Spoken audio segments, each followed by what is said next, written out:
Mirë se vini në kanalin ton, mos harroni të bëni subscribe dhe të klikoni si përzdiles për të marrë njoftimet më të reja. Faleminderit! Harrojni farmacit, qumshti me hudhra, sekreti që trajton këto 9 sëmundje. Perimet, fruta dhe erëzat janë pjesë e disa prej kurave më të mira mjekësore që njeriu mund të përdorë kundër shumë sëmundjeve dhe çrregullimeve. Një prej këtyre kurave bashkon qumshtin dhe hudhrën për të krijuar kështu një lëng të fuqishëm kundër artritit, kollës dhe njëkohësisht ndaj pagjumësisë, sëmundjeve të zemrës dhe shumë sëmundjeve të tjera. Ne këtu do t'ju tregojmë një mënyrë se si ju të përgatisni një recetë fantastike, të cilën mund ta përdorni sa herë që ju të keni nevojë.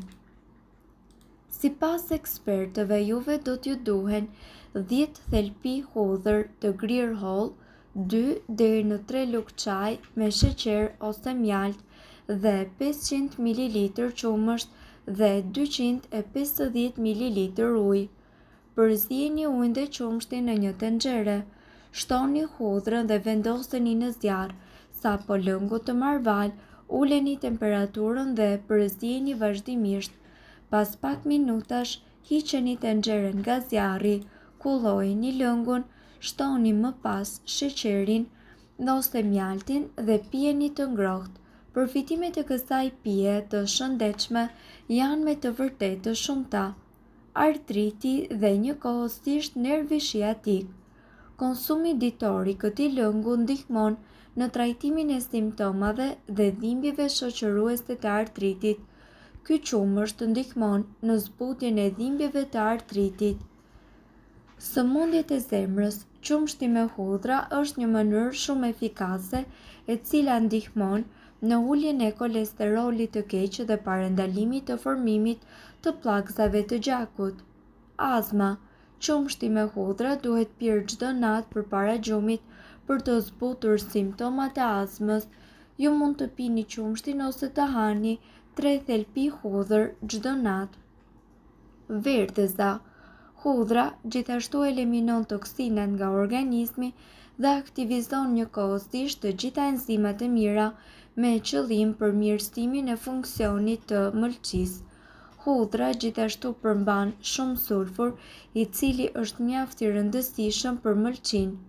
Hudhra përmban edhe selenium dhe alicin, të cilat luftojnë yndyrosjen e mëlçisë.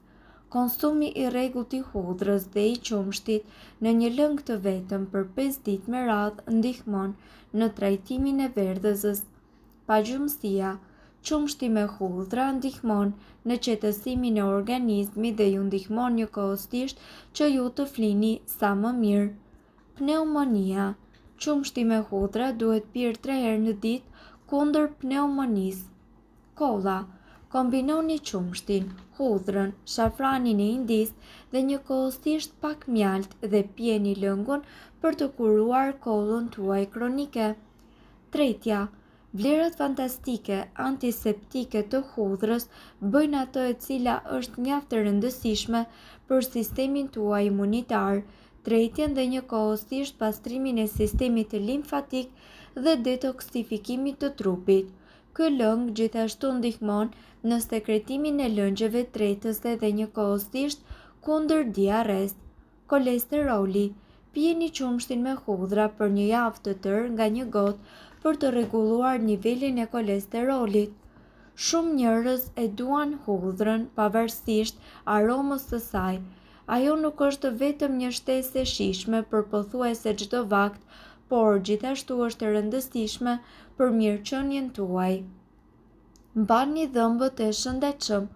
Hulumtimet kanë treguar se hudhra është një trajtim i mirë alternativ për inflamacionin e mishrave të dhëmbëve. Hudhra ka veti antibakteriale, antivirale dhe njëkohësisht antikërpudhore. Vetit antiplakje. Sipas hulumtimeve, hudhrat janë efektive kundër plakjes. Ne rritemi dhe bëhemi të moshuar sepse trupat tanë e shndërrojnë ushqimin dhe oksigjenin e energji. Sidoqoftë, ndonjëherë trupi ynë do të jetë paksa entuziast me këtë proces dhe do të shkatërrojë qelizat e tjera në proces. Nga ana tjetër, lëkura jonë do të bëhet më e butë dhe truri ynë do të bëhet më i ngadalt. Kjo është pasoja e stresit oksidativ. Në këtë rast, hudhra mund të jetë një shtesë e dobishme për dietën tuaj. Era e saj bën që trupi të rrisë prodhimin e substancave në gjak që shkojnë kundër oksidimit të tepërt entuziast të qelizave në trupin tuaj. Këto substanca zakonisht njihen si antioksidues. Në këtë mënyrë, hudhra ndihmon në ngadalësimin e shenjave fizike të plakjes. Hudhra gjithashtu ju bën edhe më tërheqës. Kjo mund të jetë në kundërshtim me instinktet tuaja, por është e vërtetë. Sigurisht të gjithë e dim efektin që hudhra ka në erën e frymëmarrjes tonë. Por, a e dini se aroma e trupit tuaj ndikohet edhe nga perimet? Kërkimet nga viti 2016 kanë treguar se ndikimi i hudhrës në erën tuaj trupore në të vërtetë është kryesisht pozitiv. Pjesëmarrësit në një test të nuhatjes i përshkruan aromat e njerëzve të cilët kishin ngrënë hudhër si më pak intensive dhe më tërheqëse. Kjo mund të jetë për shkak të vetive antimikrobike të hudhrës. Bakteret, të cilat shkaktojnë erën e keqe të djersës, zvogëlohen kur ju hani hudhra. Jini të vetëdijshëm se kjo funksionon më mirë kur ju hani hudhër një ditë para takimit tuaj. Sipas informacioneve, hudhra e freskët do të forcojë njëkohësisht edhe sistemin tuaj imunitar.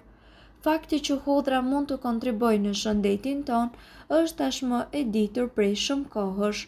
Hudhra ka qenë e njohur për shekuj me radhë që ka veti të cilat veprojnë kundër baktereve, virusave dhe kërpudhave. Për forcimin e sistemit tuaj imunitar, ju duhet ta hani hudhrën të papërpunuar. Kur prisni ose shtypni hudhrën, ajo çliron alicin. Kjo substancë ka shumë përfitime për shëndetin tuaj, por me gatimin e saj ju do të humbisni shumicën ndërmuese të alicinës. Hudhra gjithashtu ul presionin e lartë të gjakut. Hudhra është një nga produktet që ul presionin e lartë të gjakut dhe studime të shumta kanë treguar se marrja ditore e hudhrës do të ketë efekte afatgjata në uljen e kolesterolit. Sigurisht nëse keni të bëni me ndonjë sëmundje kardiovaskulare ose rritje të nivelit të kolesterolit, gjithmonë duhet të merrni këshillën e një specialisti mjekësor. Hudhra mund të ndikojë në rezultatin në tërësi, por nuk ju shëron. Gjithashtu, sipas ekspertëve, hudhra ka pak kalori. Hudhra mund të përmirësojë shijen e shumë ushqimeve dhe ofron pak kalori. Mjafton një ose 2 thelpi hudhër, jo vetëm për të gatuar diçka të shijshme, por edhe për të marrë vlerat e nevojshme. Hollon gjakun. Gjaku i njeriut mund të trashet më shumë gjatë verës kur trupi humbet ujë nëpërmjet djersitjes dhe njerëzit duhet të pinë më shumë ujë në mënyrë që të hidratohen. Hudhra njihet si një ndër perimet më të mira për hollimin e gjakut, madje ajo shmang edhe trombozën. Gjithashtu, vitamina C. Njeriu duhet ta ketë prioritet marrjen e vitaminës C, si nëpërmjet ushqimeve ashtu edhe nëpërmjet suplementeve. Lëkura juaj ka shumë nevojë për këtë vitaminë sepse është gjatë gjithë kohës së ekspozuar ndaj rrezeve të dëmshme ultraviolet. Një racion prej 28 gram hudhër ofron dhe plotëson 15% të dozës së rekomanduar ditore të kësaj vitamine mjaft të rëndësishme. Mirë po duhet të dini, informacionet në këtë video kanë për qëllim të plotësojnë dhe të mos zëvendësojnë këshillat e mjekut tuaj dhe nuk kanë për qëllim të mbulojnë të gjitha përdorimet e mundshme, masat paraprake, ndërveprimet ose efektet negative. Informacionet në këtë video mund të mos i përshtaten rrethanave tuaja shëndetësore, prandaj para përdorimit konsultohuni me mjekun tuaj. Nëse doni të dëgjoni video tona që ne postojmë çdo ditë, kliko subscribe. Ju ftojmë gjithashtu të bëni like në video tona nëse i keni dëgjuar dhe pëlqyer ato. Faleminderit që e pat videon ton. Shpërndajeni këtë video në profilin tuaj në mënyrë që të informohen edhe shokët tuaj.